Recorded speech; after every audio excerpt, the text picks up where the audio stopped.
Good afternoon. Thank you for joining us for Joint Committee on Education and Committee on Higher Education. This is Wednesday, March 27.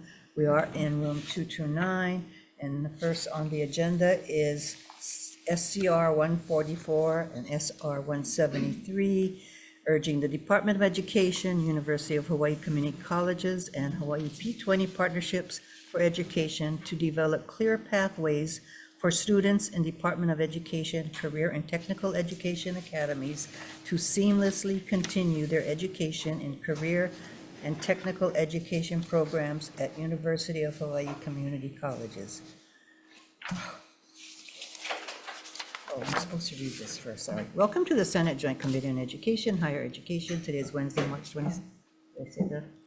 2024, this is our 3:00 p.m. agenda, and we are in hearing room 229. This Zoom meeting and YouTube live stream event will include the 3:00 p.m. agenda for the Joint Committees on Education and Higher Education.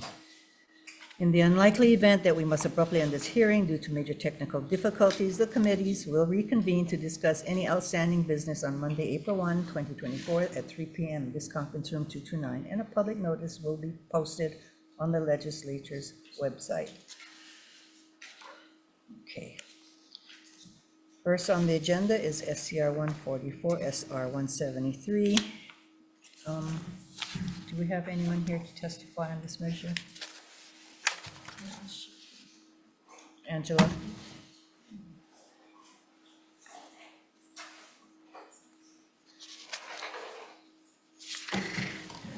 Good afternoon, Education and Higher Education Committee. Angela Melody Young testifying on behalf of CARES. So the Hawaii P20 produces a college and career readiness indicator report called the CCRI to provide research and data on readiness outcomes, which shows how well high schoolers meet DOE's vision of a Hawaii public school graduate. The Hawaii P20 strengthens the education pipeline from early childhood through college and provides training with data-informed decision-making, advocacy, policy coordination, and shared action. So the work is focused on high expectations and equitable access for all students to thrive in school and then in a career and beyond and into life. So we know, I think the goal is to produce students that are skilled at what they do, right? And with P20's College and Career Readiness Report, critical career and technical skills can be developed to get higher skill, higher wage careers. And so I just want to refer to Be It Resolved, page 2, line 33. It says backwards mapping of pathways. I think the more appropriate technical terminology that the resolution is trying to say is develop pathways from college to career by training, equipping, empowering youth to elevate their skills in their studies with accessibility to programs, resources, classes, apprenticeships, and trainings. So just a technical thing. Thank you. Also to testify, Julie. Aloha chairs and vice chairs, Kizani, Ricardo Kim, and members of the committee. Terry Ushijima testifying on behalf of the Department of Education in support with we're in support and we provided some written testimony. Thank you. Thank you. Thank you. For University of Hawaii. No, I'm not going to be testifying on behalf of the university, but P20. Okay. They're in support. I think testifier was supposed to be Erica. They have you down as P20 testifying? Okay. good afternoon, members of the committee. I'm Stephen Schatz, I'm the Executive Director of Hawaii P20 Partnerships for Education. We stand on our written testimony in support of this resolution. Thank you. Anyone else here wishing to testify on this measure? If not, moving on. For questions? Yeah, P20, Stephen. So you guys don't really need this resolution, right? Couldn't you guys be doing this already? We are. A lot of what is written in the resolution is work that is already underway. Okay, so, and when do we expect to get report? We're happy to report on our progress along the way. Right now, we're probably about 30% of the way through the pathways. And we have made it a priority and put some resources towards continuing to map the rest of the pathways. So when do you anticipate being complete? Ambitiously, about a year from now. And then maybe about halfway through, you can give us a report? Happy to. Appreciate that, thank you. Further questions? Thank you. If not, moving on to the next item, SCR 98, requesting the Department of Education to partner with the Hawaii State Teachers Association and teacher education programs at local universities and colleges to provide pathways for school support personnel to become full-time teachers. To testify, Department of Education. Good afternoon, chairs, members of the committee. Sean Wright, Director of Personnel Development, testifying on behalf of the department. Department stands on its written testimony in support of this measure. Thank you. Erica Backrow for UH in support, and Stephen Schatz. No, I think that was the one before, Chair. We're on bottom one. Osatui, I think is next. Osatui is next. Oh, I'm sorry, I'm on the wrong thread. Osatui. Hi, Osa. Chairs, member of the committee, Laverne Moore speaking on behalf of OSA TUI. The HSD strongly supports this resolution. We are happy to be partners in this endeavor, and it's best to grow our own. Recruit and grow our own and have them stay in Hawaii. Thank you. Thank you, Laverne. And also submitting written testimony was Superintendent Hayashi in support. Anyone else here wishing to testify on this measure? Not members' questions? Okay, that's all we have for this agenda.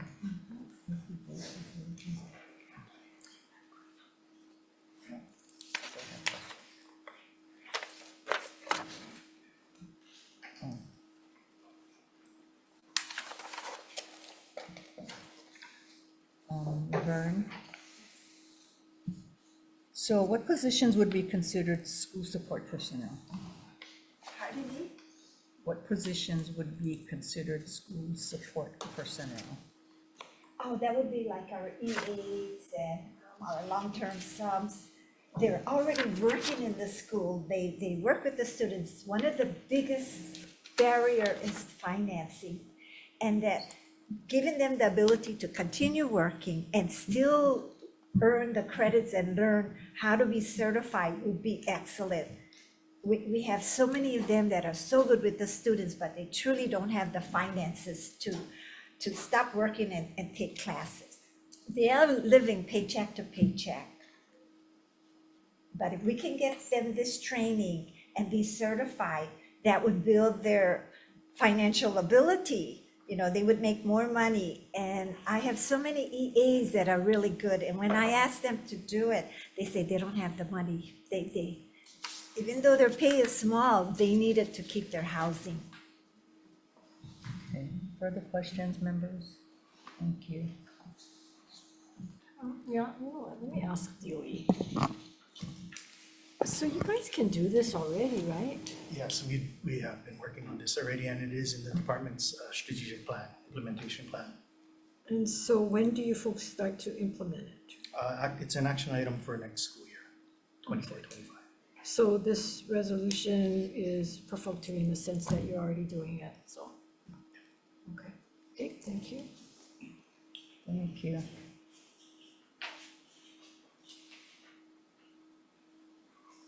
Okay, further questions, members? That's the end of this agenda. Okay, decision making, I'm gonna pass it this, or? Yeah,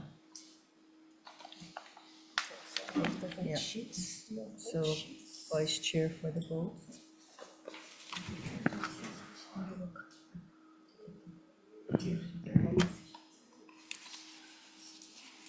You have the vote sheets? I have my vote sheets, where's your vote? Oh, I do. This is just one, do we need two sets? So this will go to. Okay, this is for This one goes to, you 144. want Carol to take yours instead? Yeah. Carol, can you take it?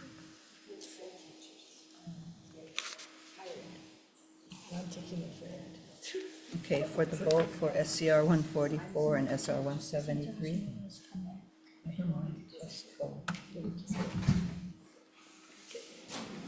Okay, recommendation? Recommendation is to pass SCR 144 and SR 173. Okay, recommendation for education is to pass SCR 144 and SR 173 Chair votes unamended. Chair votes aye. Yes. Chair votes aye. Vice Chair votes aye. Senator Hashimoto. Aye. Senator Richards excused. Senator Favela. Aye. 4 members voting aye, 1 excused. Recommendation is adopted. Same recommendation for Committee on Higher Education, pass SCR 144 and SR 173 with unamended. Chair votes aye. Thank you. Vice Chair votes aye. Kidani? Aye. I vote aye. Senator Hashimoto? Aye. Senator Pavella? Aye. Your recommendation is adopted. Thank you. That concludes this agenda. Oh, no, we have one more. SR 98. Oh, I'm sorry.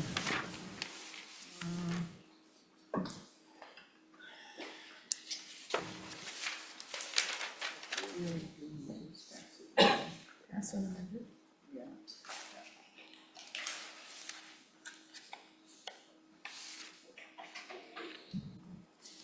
Okay, so for SCR 98, the recommendation is to pass with amendments to make some technical and non-substantive amendments. Chair votes aye. Okay, passing SCR 98 with amendments. Chair votes aye. Any member on the Education Committee voting with reservations? Any member opposed? If not, 4 members present, recommendations adopted.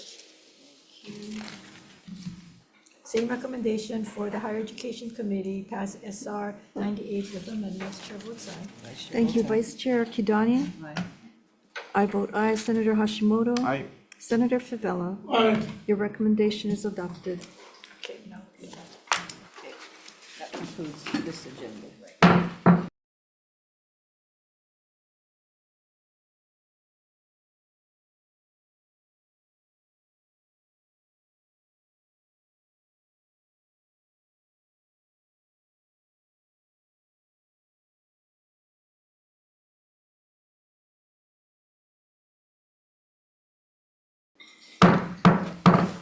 Good afternoon.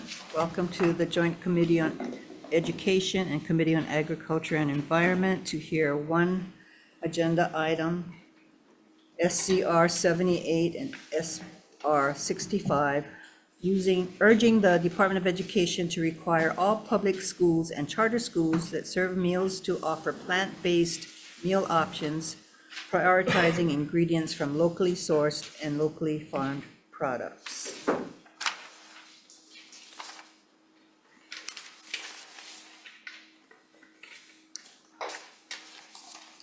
Do we have a list of testifiers?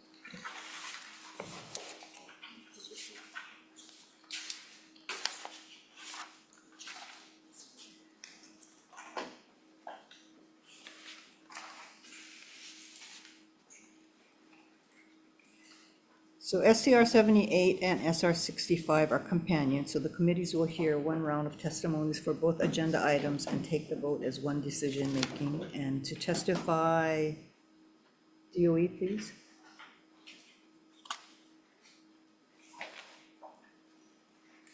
Chair Kidani, Chair Gabbard, and committee members, interim, what am I, Assistant Superintendent Audrey Donald. Sorry, it's been a long day. Sorry. Well, I know, I don't I'm know the what I person ate for sitting down lunch. though. Everybody was standing up. I was gonna stand up, but I thought I'd sit down and face you folks. Anyway, Thank well, you have We're our, gonna talk about parents and school. Yeah. that, I'll call you later. You have our written testimony and we'll be here for comments or questions. Thank you. Thank you. Lorraine Sakaguchi.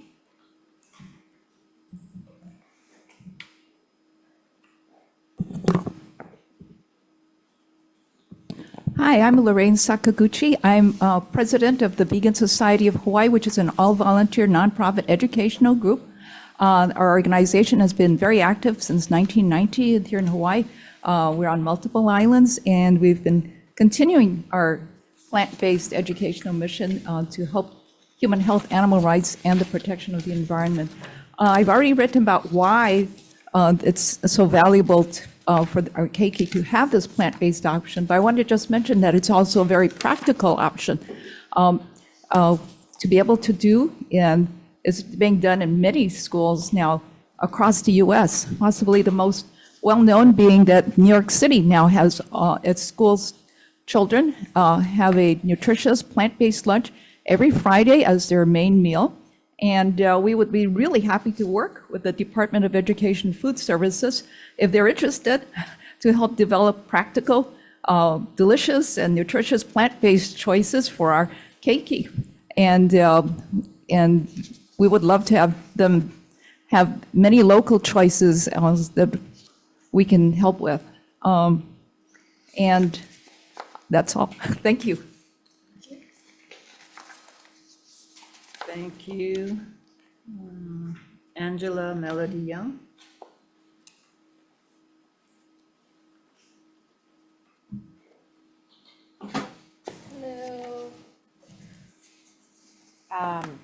Angela Melody Young on behalf of CARES. So it is healthy to serve meals which prioritize plant nutrition and products locally sourced from vendors and locally farmed products. So this resolution will help to enhance the farm businesses that are focused in producing farm products, and at the same time, it will provide nutrition to the students because locally grown farm products are healthier. And so we should be more proactive and goal-oriented with solutions such as this. So, this solution kills two birds with one stone. Farmers get produce that's sourced from the farms, and this provides for the agriculture sector. And the business economic development sector is also provided for because the farmers then get a market within the schools to serve their meals at. And so that's why we see Kapiolani Community College with farmers markets, right, to raise awareness about the business resources to equip the community with the skills to create opportunity.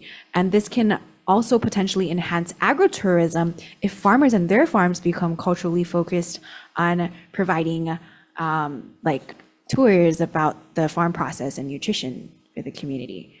Yeah. So thank you. Thank you.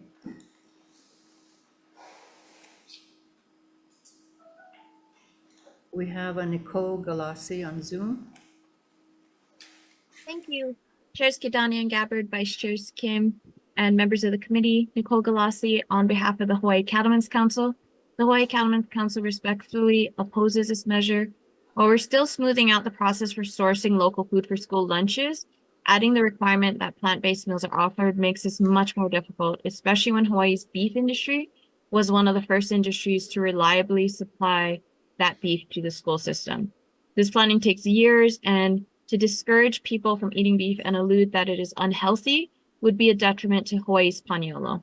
You have our testimony with more specific information, and I hope we can look to ranchers as allies. Mahalo.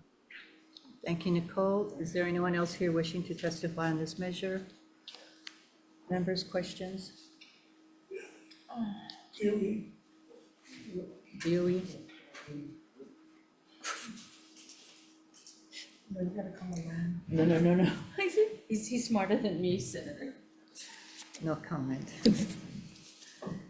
Introduce yourself, sir. Good afternoon, Senator Chair Kidani, Chair Gabbard, Vice Chair Kim, and members of the committee. Weston Yap, the new Farm to School Coordinator for the Department of Education. The question is that if the department asks the farms and the vendors if they have supply handfuls or school of each month, like a schedule, do they have their scheduling? You guys look into this? Plant-based. schedule of menus? No, not menus, but just the product itself. Because it's not that easy to get a hold of the plant-based products, right? I mean, Yeah. right? And, going into that, the reason why it's hard for me to, grasp this, and I understand there's a lot of support for it, but then I understand we want to train the kids to eat healthy and all that great stuff, but, if they don't eat this at home, and then we're gonna try and make one day out of the week to eat this plant-based product, they're really going hungry as it is during the school day and not eating one healthy lunch or the whole lunch. And that's gonna be one day that, I'm not saying the whole day, breakfast, lunch, or the main meal. But it's just, having this option is great, but the reality of it all, can we have it sufficient enough that it's actually gonna be beneficiary for our students? Senator, it should be beneficiary, but with all the findings that we have, lots of the Hawaii farms and vendors are not prepared to provide the local plant-based meals and meat as of right now. I mean, if they gear up and we have to do our standards too, so maybe down the road, things can, but I understand your point about if they don't eat it at home, how they're gonna eat it in school. Yeah, well, that comes up to the next question. So did you guys send out a survey to the kids who would want to eat plant-based foods, and, just to see what would be the result of that? May I address the first part about the menu items briefly? Okay. So I feel Department of Education has made progress in the areas of local leafy greens, local orange fruits and vegetables that have high in beta carotene, your pala'ai, carrots. We're even making progress in terms of local starches, trying to working on ulu and sweet potato uala on the menu. We have a uala farmer in the committee. The area that we're trying to figure out to make this resolution achievable is plant-based proteins. And so in preparation for this hearing today was kind of looking online to see what local farmers in terms of plant-based proteins, because something that can take the place of ground beef or other meats is where we feel we need some work in our agriculture community. And so crops like soybean, pigeon pea, and other legumes and beans to try and make up for that beef content or that protein content is what we're kind of studying. But the survey, he's asking about the survey. Oh, sorry, I got off track. The survey of schools, we have not done a survey of specific schools in terms of interest in plant-based meals. I would like to check with our dietitian to see if there's been something less formal where that same kind of data may have come back. So, just a follow-up. So, with that being said, and what's been happening in the square building, on the farm to table and all of the stuff that we're trying to do in having a centralized kitchen to minimize the opening of the can and throw them in a pan and call it a meal, going forward, you think this is gonna be compatible, or you guys gonna be able to have that when we start pushing more to farm to food, to having more beef, more everything else, in the sense of something similar to what Senator De La Cruz always say, that like what Zippy's is doing now in the stores, they have the packets already, stew and whatever, and open them up and it's a meal. I just like know, how is this gonna be compatible to what we're trying to accomplish when it comes to farm to table, because I never heard that was looking into the plant-based for protein. Thank you, Chair. You have the answer.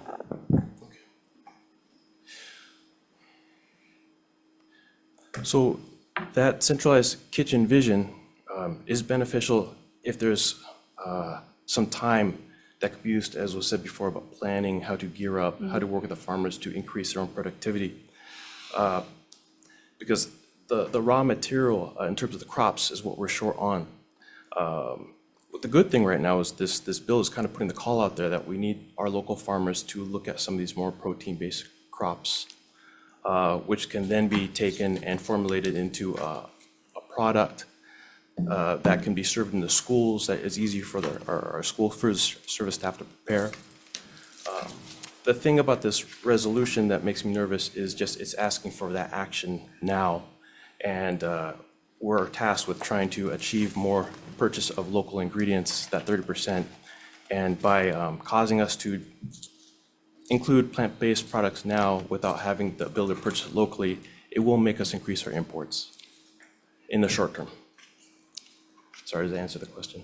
Yes, Senator, so I think, long story made short, when we figure out and have a partnership with the farmers and that can produce what they need to, same thing like Zippies, we'll probably put it in a plastic bag and send it out to the various schools. So whatever we all agree on that is plant-based, and if the materials, ingredients are there, we would have to incorporate it in our central kitchen.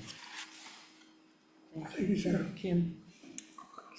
Based on your testimony, you're saying that you folks already offer a vegetarian lunch entree, at least once a week? Yes. And how is that being accepted by the students? I don't know. I mean, I'm sorry, I'm not in the school. Do we know if it's accepted by the students?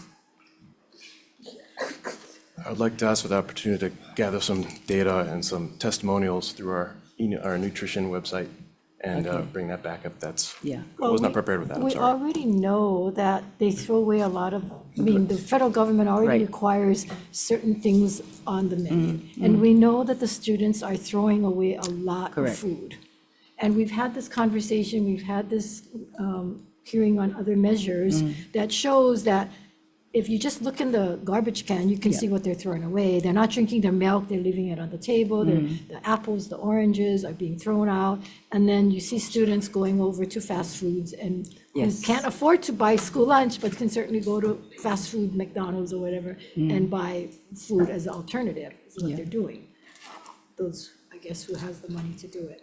So it would behoove you not to, and we've asked this, why aren't we surveying the kids in school? Why do we have to go to a website? Why do we have to go to a survey and the 62,000 a year for this web page or whatever it is you folks are using, 86,000 or 87,000 for the initial software, when each class after lunch, they can ask the students on a little paper, That's true. you know, what did you want about this meal? Did you eat it? You know, what would you like us to serve? And certainly we want it to be healthy, but if they're throwing it away, then, I mean, that's crazy, right? Yes. We're spending the time to fix it, to buy the stuff, and they're throwing it away, and they're not eating it, so they're not getting nutrition. They're not getting a meal. That's one. Two, because the federal government has certain nutrition requirements, how are you going to determine whether the, this plant-based meal option will meet their requirements? We will meet their requirements, right? We have to, because Yes, we you get do, their but reimbursements. So how do you then, because not only do you have to get the plants and whatever it is that they're gonna, but then you have to somehow measure it. Correct. Or whatever, to determine whether or not it meets the federal requirements, right? So I believe our nutrition should know this, and they know how to calculate. Lindsay Rodriguez, yeah. Because she's in nutrition. Right. And then if I can comment on your earlier question, we've constantly heard Senator Favela say they throw away lunch and stuff like that. But you're right in your question, because we don't know if they're throwing away the vegan lunches, and maybe we can survey a couple of schools just to see on the vegan lunches if they eat it or they throw it away. But interesting too, because one of the previous speakers, I mean, they want to promote vegan, vegetarian lunches. So how do we identify the children? You're McDonald's, you're vegan, you're vegetarian. Oh, no, I'm just okay, you're McDonald's. But don't you guys survey your students in the beginning? Like, do you have any kind of restrictions in your diet? How many vegetarians? Because I know whenever we go to any kind of function, they always ask, do you have any, Right, you know, right. any kind of restrictions? And then they always have a vegetarian Correct. plate Right. available for those who choose to have it. Yeah. So wouldn't DOE want to know in advance so we can tell whether or not we're not meeting the requirements of a large percentage of students? Or is it just a very small, minute percentage of students? I mean, there's no way of knowing unless Until you you folks survey. do some kind of Well, survey Or question, or, yeah, Yeah. that's, And you don't have to do it on a webpage, you just do it in school. that's a good idea and a good question, and then we'll work with our director. Audrey, can you, I guess my question is, the school lunch service, is it, the food is laid out and the students take what they want, or it's served to them? Senator, I don't know, and because of that question, I'm gonna have to go to a school to, He might know. huh? Do you know? Oh, okay, speak up, please. Thank you. The way that menus currently work is you'll have a set menu and some of the items will be just served, and then some items are held as offer. I was at a breakfast in Kalihi, and most of the breakfast, it was a parfait, a yogurt, fruit on top. That was the one that was served, and then they have bananas or apples the child can choose to take or not to take. And so lunch, it's kind of that separation of items as well. Chair, that's for breakfast. Lunch, you cannot choose. They make the whole plate, hot, cold, juice, milk, vegetables, apples, everything is on one plate. You cannot tell them, well, I'm not gonna take the milk, or I'm only gonna take the juice. By law, we gotta give the kids everything on the plate. And what they do, grab the milk, that's it, everything else in the rubbish can. And if anybody like go visit one school, let me know. I'll take you to Campbell. There we go. They're dumping the food. But why aren't you guys doing that anyway? You're supposed to be doing that, Doing what? going to the schools and seeing. Every single part. Okay, Western. No, but it was like that when we were going to school too. No, but they had burritos and tater tots. Well, maybe you guys did, but not when I went to school. But I'm saying that the students still threw away their lunches. The milk, I think, those things that were not served, you know, like milk or whatever, they could put back someplace, yeah. Right. Yeah, but back then, the federal government didn't require certain things. I do have a question when you have an opportunity. Senator Rhodes. So I guess maybe things have changed since, I'm getting old and things have changed, but I don't remember having a choice at all. They gave you, and for me, I've been a vegetarian my whole life. My parents were both vegetarians. Doesn't seem to have stunted my growth too much. And part of it is that, and part of it, a lot about food in my observation is that you like what you're used to. So I don't know. I mean, we're depending on the age. If we're talking about high school students, then okay, at some point you get to decide what you want to eat. But the younger ones, I don't really. It's healthier to eat vegetarian.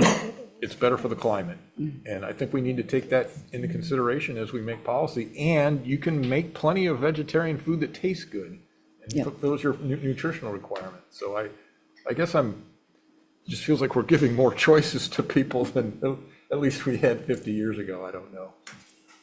So Senator, I'm older than you, and we're so poor, we ate everything on our plate, every speck of rice on our plate. Otherwise, you'd just be hungry. Yeah, that too. Yeah, I'm sorry. Go ahead, Wes. Thank you. Just in terms of an attempt to do a survey and gather more information, as well as trying to encourage the students to eat certain things, come May of this year, we're going to do an offering of poi to about 30 schools that opted to participate. But we have found from our experience last year that if we just serve poi without preparing the students for its cultural history, its taste, its flavor, its nutrition, things get thrown away.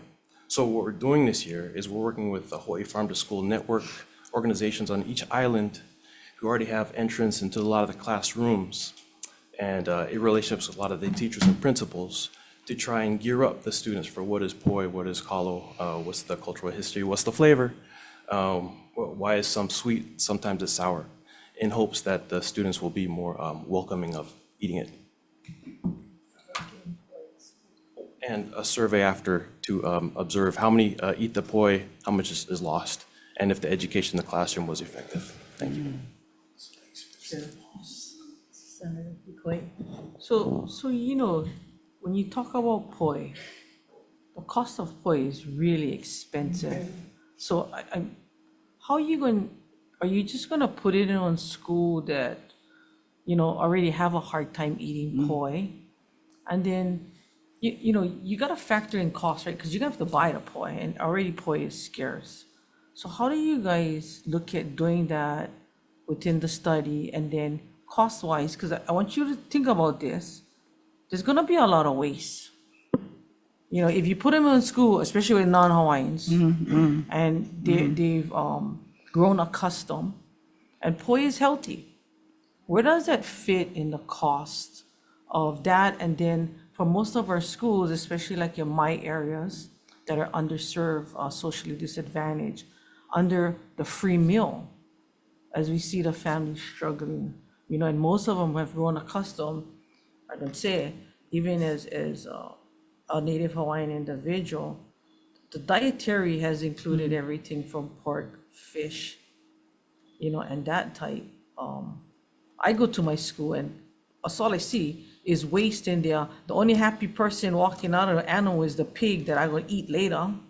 You know, so, you know, how do you in turn, I really like know how you guys gonna gauge that, especially now you're talking about putting poi, which I would love to see poi. The cost of poi today, and then to grow it, you even figure out how much water it takes to grow poi, whether it's dry land poi.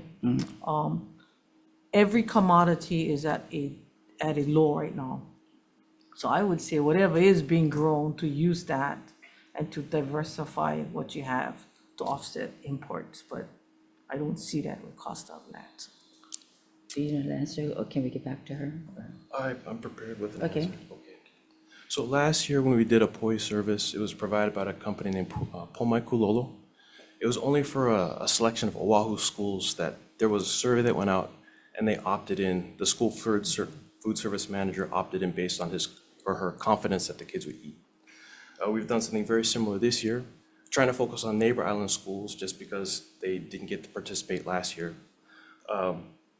Same thing, those school food service managers that felt their kids would not waste much and enjoy it were about the 30 schools that opted in out of the 257. So it's a small section.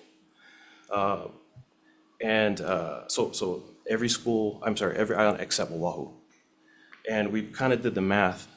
If Pomai Kulolo last year was able to offer a 4-ounce cup at a cost of between $1.05 and $1.10, I don't want to give away their secret sauce, but it was just above $1. They were able to accomplish that.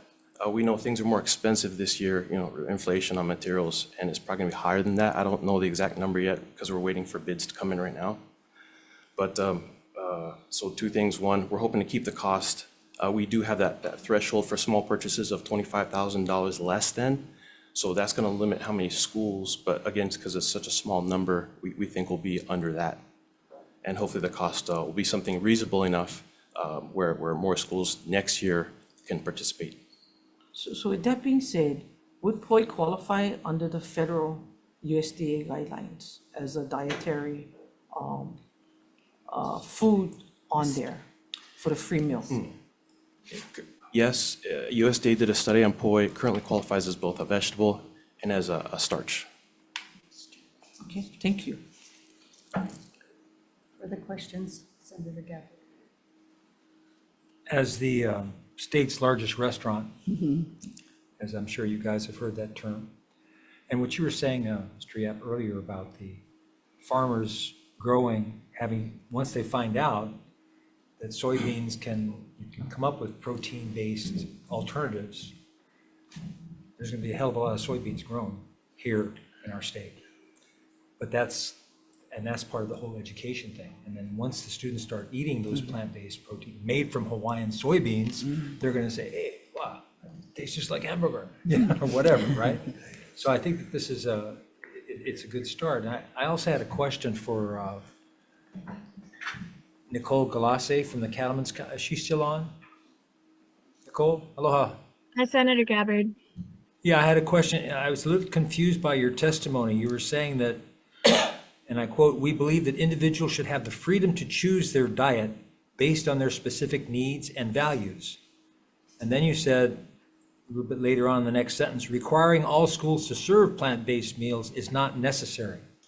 So I was wondering if you had a misunderstanding of the reso, because all the reso is saying offering plant-based meal options. It's not forcing anything down at people's throat. And you're saying here you believe in freedom to choose, but then you're saying the school shouldn't have, it's unnecessary to have plant-based meals. So can you clear that up? Sure, I can. Thanks for asking that. I think that what I meant is that the schools can offer these plant-based items, but making it a requirement right now when we're still trying to figure out the local purchasing and really make sure that purchasing local is the goal. We're still trying to figure that out and trying to get those kinks worked out. And I think that adding in the requirement to provide that plant-based meal, I think that needs to come at a later point when we figure out the local purchasing first. And right now, the beef industry is readily poised and has already been providing this beef. And I think the discouragement to not eat beef and kind of alluding that it is unhealthy, I think that's going to be a detriment to the cattle industry. You said it yourself, it's the biggest restaurant, and the Hawaii's cattle industry being able to provide that beef to the biggest restaurant really make sure that they can stay in working order, they can continue their businesses, they can continue the land stewardship that they're doing while they're providing that beef. So we really believe in that farm to school program. I just want to make sure that it's successful into the future. Thanks, Senator Gabbard. Okay. Again, it doesn't really clear up the point that I made, and that was that if you believe that individuals should have the freedom to choose their diet based on their values and needs, if you don't have the plant-based options, then they can't choose. That's all my point. Thank you, Chair. Thank you, Nicole. Further questions, members? So, Department of Education, just to reiterate, are you saying that you already offer this? You already offer Vegetarian, they offer vegetarian. We do, a yes. plant-based? Yes. Once a week. Well, it's a vegetarian lunch entree, at least once per week, including 2 plant-based entrees. Thank you. Can I comment on that? As a vegetarian, I mean, once a week, that doesn't do me any good. So I have to starve for the other 6 days? I mean, I don't, Or you can make home lunch. I guess, but anybody, we could have all plant-based food and all the omnivores could bring their own lunch too. I mean, I don't see how it's an option if it's only once a week. That is a good point, yes. I think too that the schools should know which, how many of their students want this opportunity and want to be offered more plant-based products. And so that they should adjust their meals to be able to offer that. And I'm not going to say that I want to recommend it or mandate it, because I think that should be part of the DOE's jobs, is to know what their schools, what their students want to eat. So with that, members, further questions? Just a couple more.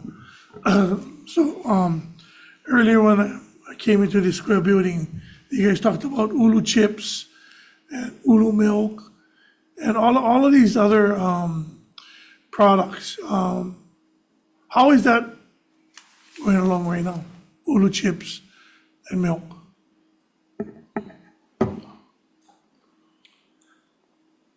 Can I ask for clarification on the milk? Do you mean like a plant-based milk? Ulu milk. Oh. Ulu Sorry, chips. Ulu chips, familiar with. We are working on a request for proposal program to bring in breadfruit products. I didn't write up ulu chips specifically yet, but we're looking at chunked ulu to be used in stews. We're looking at ulu flour to be put in the rolls and the breads. I will revisit the ulu chips. As far as ulu milk, that's new to me. I know we're looking at macadamia nut milk. If I can circle back about ulu milk, I appreciate the opportunity. The only reason why I bring them up is that just like how we bring it up right now, these plant-based products as being an option and vegetarian meals being an option. I'm being in my 5th year here, and there's no ulu milk and ulu chips or any other ulu or any kind of alternative to any of the meals because of the product that cannot be supplied to the schools. So I'm just using that as an example of how it's just fall between the cracks. Sounds like a great idea. And then how much schools is participating in this vegetarian meal once a week? Thank you. Members, I'm going to call for the vote, and Yeah, sorry, Chair. and because of the discussion, the recommendation of the chair is to oppose the bill. I'm not going to, I'm voting no, so I'm not planning to pass it, but whatever. I think we should vote. But recommendation of the chair is no. For AEN. I'm sorry, So the we're chair, actually voting to hold? you have to vote individually, I mean, committee by committee. Yeah. Yeah. So for SCR 78 and SR 65, the recommendation is For education. for Education Committee is to not, that's, oh, how about we say, It's a hold- it's just a hold vote then. to hold. Okay, to hold, that's right. Okay, to Sounds hold. nicer. Okay, so the chair votes aye to hold? Correct. Okay, chair votes aye, vice chair votes aye, Senator Hashimoto. Aye. Senator Richards excused, Senator Favela. Aye. Okay, 4 ayes, 1 excuse. Recommendation to hold is adopted. So, I don't know, Mike, And- it doesn't make any difference. We don't- We'll go ahead. You want to vote? Okay. Same recommendation to hold as the vote? Correct.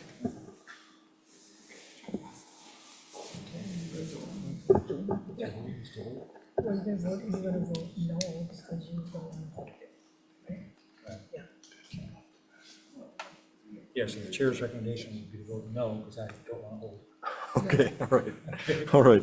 Chair's recommendation, SCR 78, SR 65 is not to hold. Right. Is that correct? Senator Gabbard votes Doesn't have to be the same no. vote. Wait, excuse me. Yeah, it is, so they're voting on the hold, because I No, was, but he said not to hold. yeah, but he's not voting, His recommendation He's is not not to hold. yeah, but it's, Okay. but the motion is to hold. Because you have to have the So- same motion. Senator, Chair Gabbard votes no. Senator Richards is excused. Senator DeCoy, Guess I'm voting to hold. to hold, okay. To hold. I'll vote no. Senator Waugh is excused, so I don't know where this leaves us to. We voted not to hold, so the bill's dead. I mean, the rest of us It are. has to have the same. Okay, well, that's one way of ending the day. That concludes the hearing.